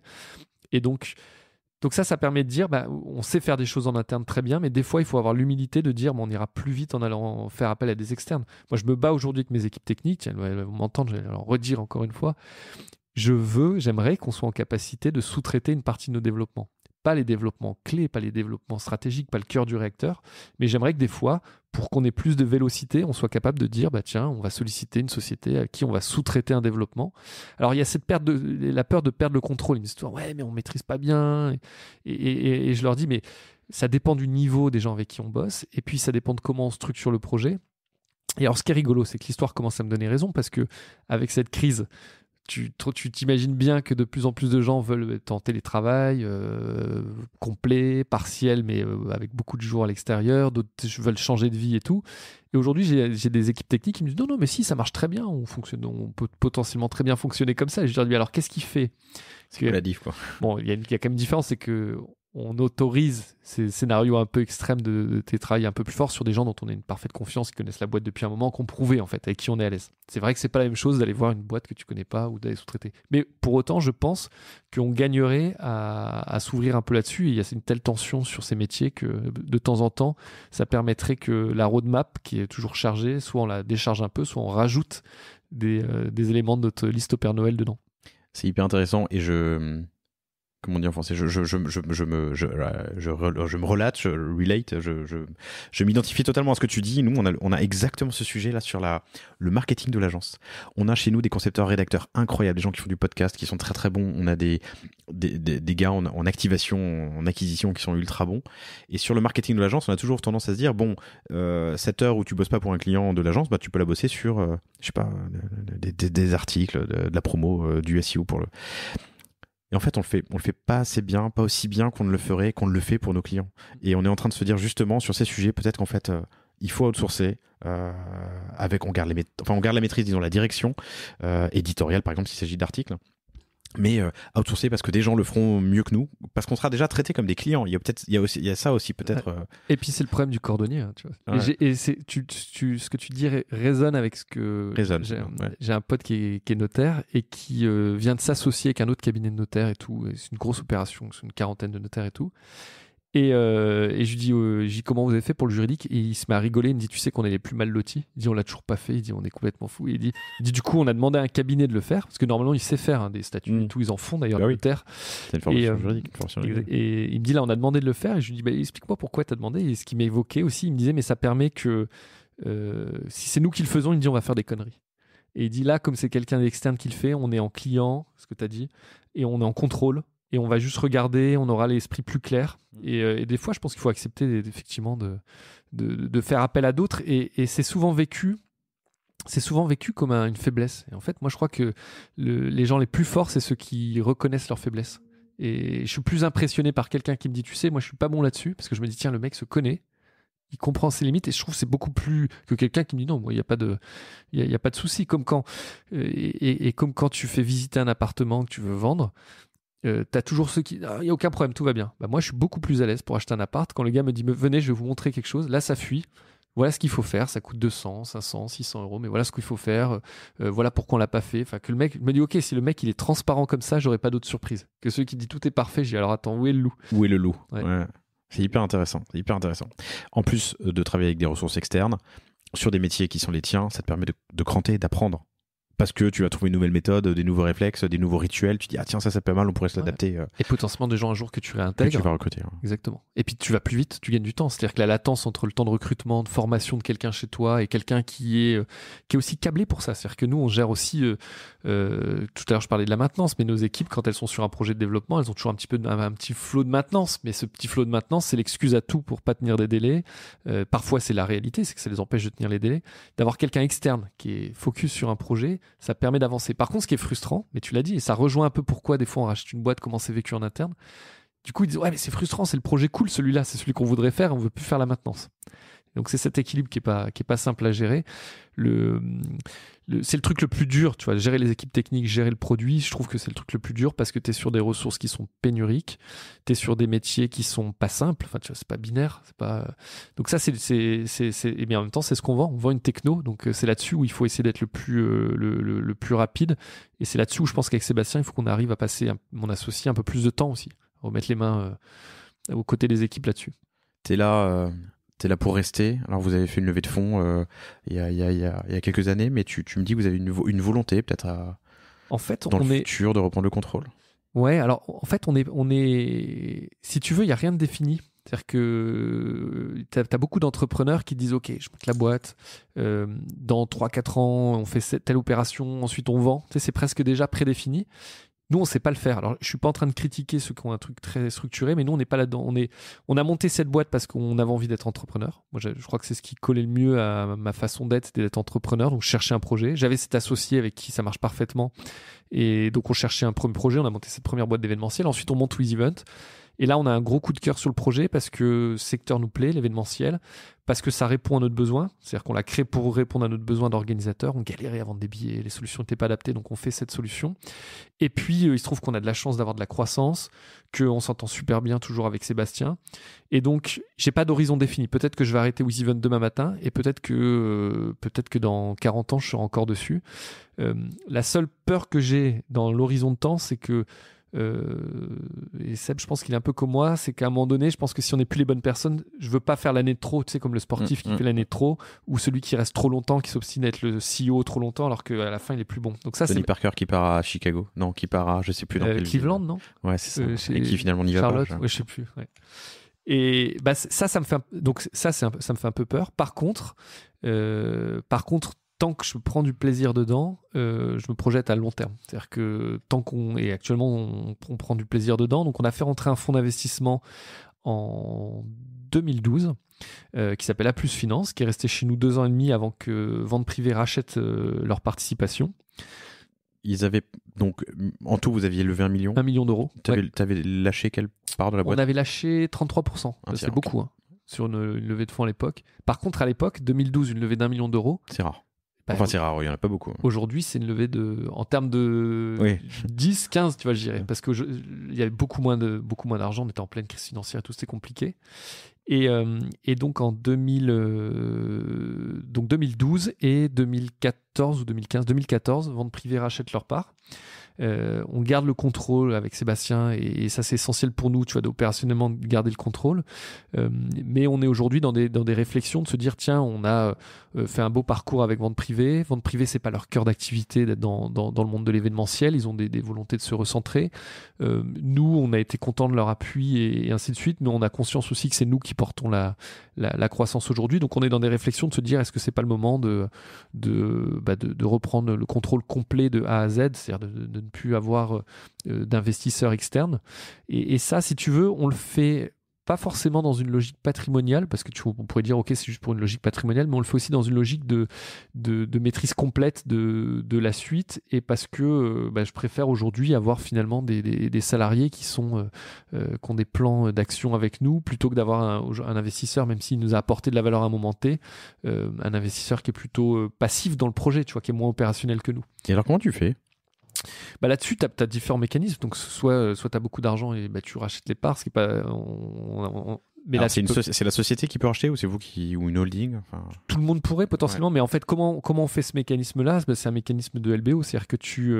Leverage buyout. Voilà, tu empruntes pour acheter. Tu empruntes pour acheter, donc tu vas chercher de la dette et comme la structure est rentable, tu t'assures que la rentabilité est suffisante pour pouvoir rembourser ton investisseur. Donc ça, c'est ce modèle-là. Après, le but du jeu et le LBO, c'est assez critiqué là-dessus. C'est-à-dire qu'il faut être très vigilant, et ça, c'est mon point clé, c'est que ça peut tuer une boîte. C'est-à-dire que si à un moment donné, elle est prise à la gorge par ses dettes, donc on a fait en sorte d'être en... Pardon, juste pour être sûr de comprendre, tu es une société, on va dire la société A, dans laquelle il y a des gens. Tu vas créer une société B, une holding, qui va lever des fonds avec une banque. Donc c'est un emprunt. Elle va pouvoir racheter les parts des actionnaires de la société structure A. Exactement. Et c'est la société A qui rembourse la société B. Exactement. Et la société B qui rembourse la banque. Ouais, la société B, en fait, la holding, elle détient 100% de la structure commerciale qui est en dessous. En l'occurrence, là, ça serait WizEvent, si on faisait un scénario comme ça. Elle détient 100% de ce que... Des titres. Elle détient 100% parce que toi, fondateur, t'as apporté tes titres et parce qu'elle a racheté... Elle détient 100% des titres détenus par les fondateurs, mais pas ceux détenus par des externes. Non, mais justement, elle va les racheter. Okay. C'est-à-dire que... Alors, on va la refaire. Tu crées une holding, t'es fondateur, tu crées une holding, tu apportes tes titres dans cette holding, et avec cette holding, tu vas chercher de la dette. Et avec cette dette, tu vas racheter les autres actions. Ce qui fait qu'à la fin, ta holding, elle a reçu tes titres, et avec la dette qu'elle a levée. Il y a eu un transfert de l'intégralité des titres une fois que l'opération est terminée vers la holding. Vers la holding. Okay. Et elle détient 100% de la structure commerciale. La structure en dessous, ouais. Exactement. Et après, par contre, qu'est-ce qui se passe? Donc, tu as une holding qui détient 100% de la structure, donc elle a réussi, elle a racheté les parts. Par contre, cette structure, elle doit rembourser la dette, puisque la dette, à un moment donné, tu dois la rembourser. Et donc, pour la rembourser, comment elle fait? Vu qu'elle détient 100% de la structure du bas, comme la structure du bas est rentable, cette rentabilité, ces dividendes, potentiellement, ils remontent dans la structure du haut et ils servent à rembourser le prêt que tu as eu. Et le but du jeu, c'est que tu fasses en sorte que les intérêts que tu dois rembourser, le capital que tu dois rembourser ne soit bien inférieur à la rentabilité de ta structure pour que tu ne sois pas pris à la gorge. Parce que sinon, tu peux être dans une situation où si tu n'as plus de rentabilité du jour au lendemain, tu es en difficulté. Donc le but du jeu, c'est d'arriver à faire cette opération. Donc c'est un scénario potentiellement qui peut exister si demain on décidait de reprendre le contrôle complet. Mais c'est bien les dividendes qui servent à financer. La rentabilité, ouais. C'est la rentabilité de la structure commerciale qui te permet derrière, en remontant dans la structure mère, de remonter, et tu peux aussi les remonter par des comptes courants ou par des conventions de trésorerie intra-groupe, mais tu peux remonter ce cash au-dessus qui te permet de rembourser.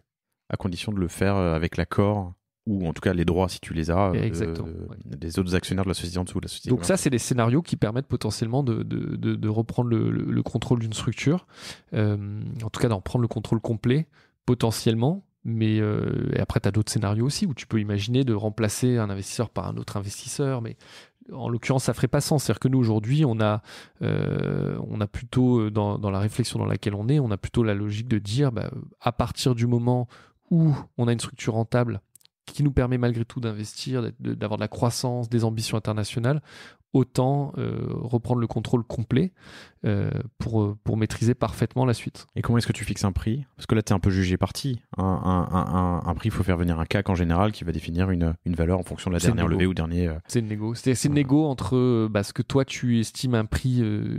Donc toi, ton intérêt, c'est que le prix soit le plus faible possible. Parce que du coup, ça te permet d'aller lever moins de dettes et donc d'être moins pris à la gorge. Et puis celui qui sort logiquement, il essaie d'en tirer le maximum. Mais donc après, c'est une négociation où il faut trouver les intérêts de chacun aussi. Il y a des questions de timing. Tu vois, si tu as cette discussion en plein Covid sur une boîte événementielle, la valorisation, elle est forcément différente parce que le risque, il est aussi bien plus grand. Donc tu vois, d'avoir ce type de discussion en plein Covid, c'est aussi parce que tu prends un risque où tu as une très forte confiance dans la capacité de ta boîte à reprendre, ce qui est notre cas. Tu vois, et dans le même temps, tu prends un risque qui est assez dingue parce que tu es dans un moment où ton activité n'a jamais été aussi basse et tu te dis attends, on va aller prendre un risque supérieur. Mais c'est aussi quand on se rapproche de PlayPass ou d'autres, c'est aussi dans les moments de crise que tu fais les meilleures opérations en étant à contre-courant. Si demain, tu vois, aller acheter du Bitcoin aujourd'hui, je dis pas que c'est une bonne ou une mauvaise chose, on peut faire des longs débats, mais t'es plus à contre-courant. T'es à contre-courant quand t'achètes il y a un an, où personne n'en parle et où il y a eu un truc extraordinaire dessus qui s'est fait après. Là, d'arriver aujourd'hui, il y aura peut-être encore ça, genre, mais t'es plutôt dans une tendance de suivre. Et là, on fait l'inverse. C'est-à-dire qu'au moment où tu as pas mal de boîtes événementielles, ils ne savent pas si elles vont passer la vague, on a racheté ce concurrent et on a cette réflexion de dire tiens, c'est peut-être l'occasion de sortir notre actionnaire actuel. C'est marrant, Mathieu, mon associé, donc Génération Do It Yourself, vous le connaissez tous, chers auditeurs, mais lui, c'était son motto l'année dernière, c'était le motto de la boîte, c'est keep pushing. C'est maintenant plus que jamais qu'il faut pas se refermer et attendre, il faut au contraire faire feu de tout bois. Et effectivement, pour nous, ça a marché, et pour les clients qui nous ont écoutés et qui l'ont suivi aussi. C'était passionnant, 1h15. J'ai fait un catch-up avec l'Uni qui sort dans quelques jours, qui sera sorti quand, chers auditeurs, vous entendrez cet épisode, qui était passionnant aussi, où j'ai dépassé la demi-heure. C'est pas... Désolé. C'était passionnant. Tu m'as dit en off tout à l'heure que c'était intéressant de faire cet exercice parce que ça te permettait aussi de passer des messages à tes équipes, enfin en tout cas d'avoir un temps d'écoute un peu intime, puisque tu seras dans leurs oreilles pendant 1 heure pour ceux qui le feront. Mais si tu avais un message à passer sur l'année qui vient, c'est quoi? Il faut déjà les remercier. Tu vois, je voudrais déjà dire merci pour d'avoir tenu la barre pendant la période. Et puis le message, c'est que je pense qu'on va quand même voir le bout du tunnel et qu'on va... 2021 ou 2022? Je pense que, comme ça, mes prévisions, elles ont toujours été fausses pour l'instant sous le Covid. Donc je préviens. Tes prévisions ? Oui, toujours. Bon, on va faire. Pour moi, tous les 3 mois, ça allait être bon. Et... Non, j'ai quand même le sentiment que maintenant, on est dans une course contre la montre avec la vaccination et que potentiellement, en septembre, on devrait retrouver un début de vie normale. Et je pense que fin d'année, on devrait pouvoir avoir des événements comme on les connaissait avant. Donc la réalité pour nous, c'est que ça va être long, mais c'est dans maintenant 18 mois qu'on aura des grands événements comme on les aime, des festivals d'été. Donc l'été 2022. L'été 2022, ouais. 2021, il y aura Sur des festivals plus longs ? Alors potentiellement, tu as des organisateurs qui vont rajouter une journée, d'autres qui vont agrandir les jauges, certains vont même faire un deuxième week-end. Donc tu peux avoir des surprises, il y aura une vraie demande. Là, l'Angleterre a ouvert des billetteries pour des festivals cet été, puisque Boris Johnson a dit OK, ce sera feu vert cet été, et ils ont été sold out en 2 jours, des festivals qui normalement mettent 6 mois à vendre leurs billets. Donc il y a une attente qui est dingue. Moi, j'ai pas de doute sur le fait que les événements vont revenir et vont revenir très fort. Évidemment. Et que nous, on aura tout notre rôle à jouer. Et donc, le message que j'ai envie de dire aux équipes, c'est voilà, il faut encore qu'on se serre les coudes et on est dans notre phase pain noir et on aura notre phase de pain blanc. Et surtout, ça va redonner du sens à ce qu'on fait, parce que c'est ça qu'on aime. Le sel de notre passion, c'est ça, les événements et voir un peu tout ce qu'on disait tout à l'heure, le backstage, et puis être partie prenante de ces gros trucs. Pierre-Henri, merci infiniment pour ta transparence. J'ai adoré cet épisode, surtout sur la partie humaine, gestion humaine. J'ai appris plein de choses. On se reparle dans un an. J'espère que tes projets dont on parlait sur la fin avanceront et que tu pourras du coup nous donner un débrief et un récap.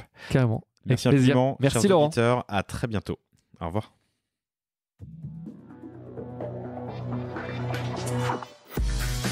Merci d'avoir écouté cet épisode du Catch-up du panier. J'espère qu'il vous a plu. N'oubliez pas de vous abonner sur votre plateforme préférée, de noter cet épisode 5 sur 5 ou 10 sur 10 ou 50 sur 50 le max et surtout de le partager à vos proches et vos collaborateurs. Je vous donne rendez-vous sur le panier pour un prochain épisode, du panier ou d'un catch-up. Et d'ici là, n'hésitez pas à me faire vos commentaires et vos feedbacks sur LinkedIn. Vous pouvez me contacter, Laurent Kretz, Kretz. À bientôt.